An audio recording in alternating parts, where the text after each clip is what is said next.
July 1946, northern Sweden. A lake called Kölmjärv, flat, silent, surrounded by forest. A man is standing at the water's edge when he sees it. Something falls out of the sky, grey, rocket-shaped, moving fast. It hits the water, and there's a sound like an explosion. Then, nothing. Within hours, the Swedish military seals off the lake. They will search it for 3 weeks, in complete secrecy, and they will find nothing at all.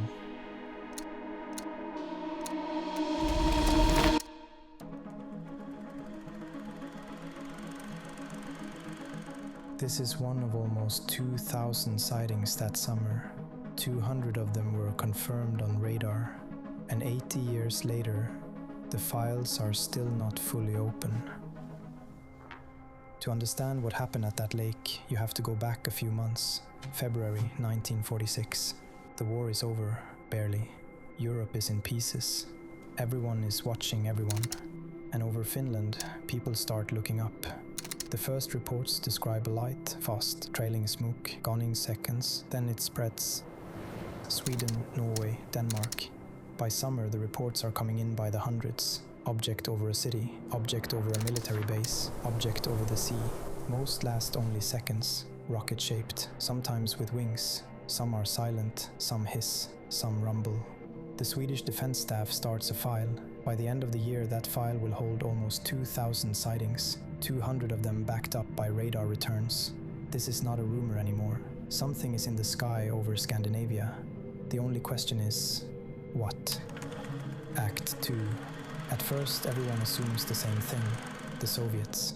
A year earlier, the Allies had raced each other to capture Nazi Germany's rocket program, the V-1, the V-2, the most advanced missiles on Earth. The launch site was a place called Peenemünde, now behind Soviet lines. So the theory is simple. The Russians are test-firing captured German rockets over Sweden. It's the obvious answer, and the Swedish military believes it enough to do something drastic. They order the newspapers to stop printing details. No location, no direction, no speed. Because that information, they reason, is exactly what the people firing the rockets would want to know. But the story doesn't stay in Sweden. In August, the head of America's new intelligence agency writes a memo. It is marked top secret. It goes directly to the desk of President Harry Truman. American investigators are sent to Stockholm. One of them, General Jimmy Doolittle, a national hero and a man who does not chase ghosts. The most powerful country on Earth is now taking this seriously, and that's when the theory starts to fall apart. Act 3. Come back to the lake, Kölmjärv, July 19th, 1946. Witnesses see a grey, rocket-shaped object come down over the water. They hear a bang. They see something break the surface. The military arrives fast. They seal the area. The man in charge is an Air Force officer named Carl Gustaf Bartol. For 3 weeks, his team searches that lake. They dive, they probe the bottom, they drag it. They are looking for wreckage, metal, a fuselage, anything. And they find a crater on the lake bed, a disturbed line through the mud, but no craft, no metal, nothing you could hold in your hand. Bartol files his conclusion, and it is a strange one. He believes something did come down in that lake, but that it was built from a material that dissolves in water. Think about what that means for 1946. An object that can fly at high speed, that can maneuver, and that is designed to disappear the moment it lands. No nation on Earth had that, not the Americans, not the Soviets.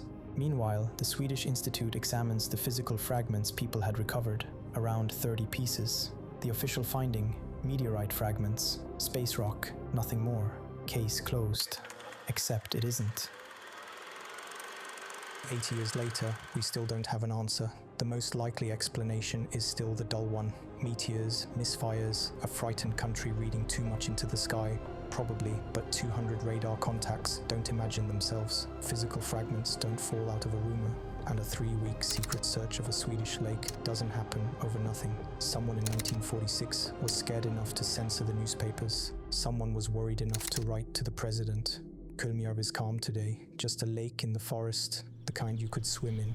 But something came down there in the summer of 1946. The Swedish military looked for it for 3 weeks, and then they decided to stop talking about it.